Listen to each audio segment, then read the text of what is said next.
Hello guys, Wahoo here, back with another video. This time around guiding you on how to make flux in Trove as of the adventuring update. I know it's a little bit behind, but I thought I would make this video on it because there's a lot of people asking me almost every time I stream about which is the best way or the best methods to make flux in the game. So the first method, which if you're looking for a really big boost, is basically just luck. To find that item that just sells for a lot and everybody's after or anything like that. So that is basically the best way to get a big boost in intro. But if you're looking for sustainable ways, I'm gonna go over them right now. But luck is actually a thing in Trove, which you find that big item. But besides luck and randomness and all that jazz, things you want to look for is of course the days like Mondays and Tuesdays, also Friday, but I will get to that when I get over the Shadow Towers. But Mondays and also Tuesdays are, Mondays are harvesting days, so that's sunlight bulbs, your stead feed, all that things. You will get some extra, and you basically don't need patron for that. You do get a decent amount on those days without having patron. So Tuesdays are of course ores, and if you're looking at this guide when a new ore comes out, like when Cinnabar came out, actually in this biome that I'm playing in right now, it goes for a lot in the beginning. And also if you have any Trove mining chests, they also contain the new materials when it comes out, so it's a good idea to save those boxes and then later on open them when maybe a new resource comes out. But else it's just Tuesdays that you would use to just get extra ores and sell them on the marketplace. So those are the first 2 days. Like I said, I will get on to Friday when I talk about Shadow Towers. Because the next thing, and I'm kind of taking these in kind of a tier kind of thing for newer players. Anybody can do the harvesting and the ores and stuff like that. But the next thing we would go into is recipes. So recipes also, when a new biome comes out, the recipes are always really sought after in the beginning, especially when we had the Forbidden Spires. There were some advanced plans that people were really after, and they were sold for a lot in the beginning. So it's a really good idea to acquire these and sell them instead of using them yourself. They still sell for a good amount, but not amazing, but they still sell for a good amount. Also now, if you do farm recipe dungeons, you can also get a chance of the lead recipes, which actually normally cost at adventuring, but those you buy for adventuring is buy when pick up, or you can't sell those. But the ones you get in the recipe dungeons actually sellable. So and that's actually going to save some people for some adventuring, so that's why they sell actually quite decent anyway. So that was recipes. So let's get on to Shadow Towers and also Fridays. So Shadow Towers is really great. Again, it's a little bit like luck, because there is mounts in there that people also kind of want. If you really get the Dreadnought mount, you're pretty much set for a very long time, like you would if you unboxed the Aganda, for example. But that's also of course about luck. But you can farm it on Fridays. Fridays does give you that extra bonus to shadow caches. No, sorry, shadow shards that can turn into shadow caches. Again, this is something you would then sell them on the marketplace. Either you just look up either shadow caches or shadow shards before you turn the shadow shards into shadow caches.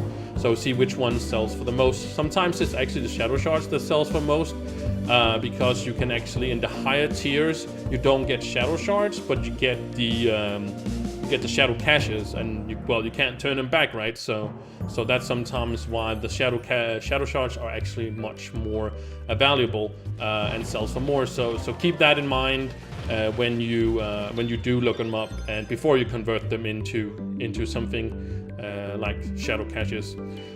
So that's the shadow towers and Fridays. So like I talked about before, Monday, Tuesday, those farming days, and then Fridays are like the big days where you want to really, if you have patron passes like for one day, use them on there if you really want to. But you really have to get a lot of that out of it, I would say, if you want that.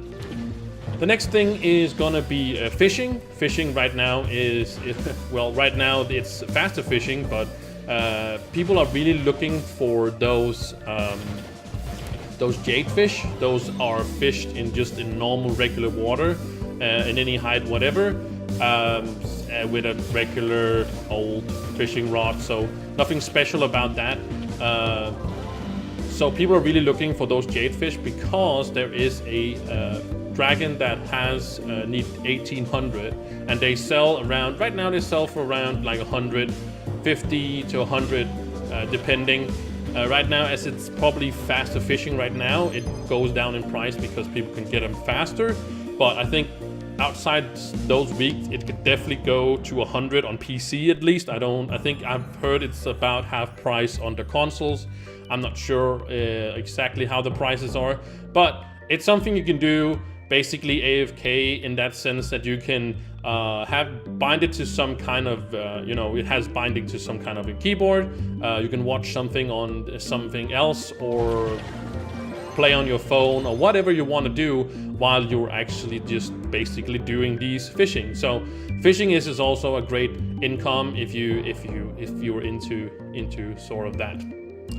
So next thing is, of course, the dragon farming. I don't think this is a great method, to be honest, and I also kind of feel like this is a mid-tier player that would do something like this, because there's world dragons all around. There's a deep sea one, there's a candy one, there is the pirate one, and there's one more, I think. Never mind. But all these, also the fragments from just, when you get from Infinium and stuff like that, also sells for 400 flux per fragment. But there is some people that claim that they hunt these dragons, and there is also a chat that says /join-dragon, where people can find dragons all around. If you're still looking for the fragments yourself, well, that's a good way to get them. But people claim that they can get a decent amount actually on these dragons. You do get 5 fragments, if I'm not completely remembering, is that I think it's 5 fragments on U9. So that's basically, well, that's 2,000 flux right there. But again, you do have to find them, and again, if you do this on a lower tier, it's not going to be that many. But people say it's good, so that's why I have it here, and that's why I put it in the video. But anyways, to get on with more ways to basically get to get flux is, of course, stellars. As you probably saw in the video, I did get a stellar. It was actually pretty random. I got one because stellar items does still sell for a decent amount, from 10k to maybe even 50k if you're really lucky and you get exactly the things that people are looking for, and it has like a lot of pearls on it and a lot of stars and so on. But at least you can get 10k. I know I've bought a few for with some crummy stats though, but I bought them for 10k definitely.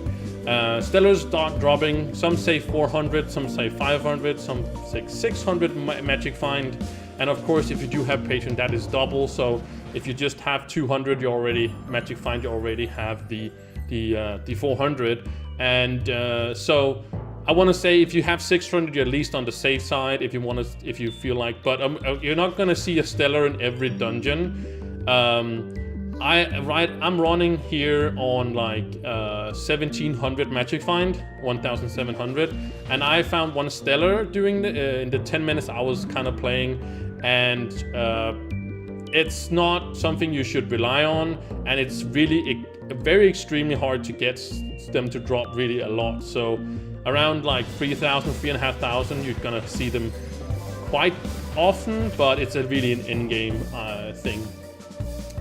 So absolutely last thing that I want to say, and this is something some people really enjoy, some people don't enjoy them, but it is the marketplace. Flipping items like any kind of item, basically, and this is kind of the whole video is kind of about grinding things or farming things that you can sell on the marketplace and then turn a profit. And what I was saying in the beginning, you can really get a huge amount of flux, is that of course if you grind a lot, you also have a huge amount to sell. and that of course is going to, well, it's going to turn down the price, but it's also going to make more. So some people like to flip the auction house, or marketplace. That's not really my style, but these was kind of the methods that I wanted to talk about in this video. I want to say thank you so much for watching, and I'll see you in the next one.